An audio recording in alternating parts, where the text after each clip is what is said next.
నీ చేతుల్లోనే ఉన్నది ఇదంతా. బంద్ చేసే ఇది తప్పుడు ఆలోచన. ఆత్మవిమర్శ చేసుకో. యు ఆర్ డూయింగ్ ఇప్పుడు ఆయన రాంగ్. ఎవరు ఆర్డీఓ అంటుండు ప్రజాభిప్రాయ సేకరణ చేపడతామండి. ఈయన 100% మాకు వద్దనే అంటున్నారు. వదిలేయాల మరి అట్లా అనుకుంటే.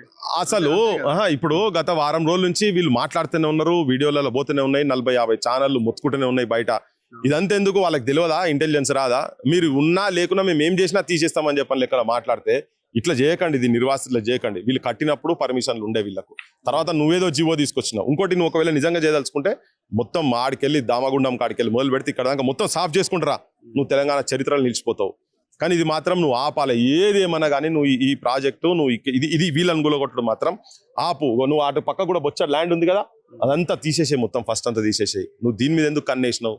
నీకేదో వెస్టెడ్ ఇంట్రెస్ట్ ఉన్నది, నీ వాళ్ళకు నీకు ఏమైనా చేసుకోవాలని ఉన్నట్టున్నది. ఇక్కడ 5-10 ఎకరాలలో ఏమైనా చేసుకోవాలన్నట్టున్నది. కానీ ఇవన్నీ ఏమి నిలువై, ఏం కట్టకపోయేది లేదు. పోయేటప్పుడు నువ్వు నీ ఇంట్లో ఏం కట్టకపోయేది లేదు. కానీ వీళ్ళు మాత్రం ఇక సాంగ్ వదిలే, ఇక నిన్ననే వాడేసినాం కదా, అది నిన్నే వాడేసిన. ఇలా చాలా చెప్పిన నేను ముచ్చట్లు. యాక్చువల్గా ఇప్పుడు ఓపెన్ కాలే నేను.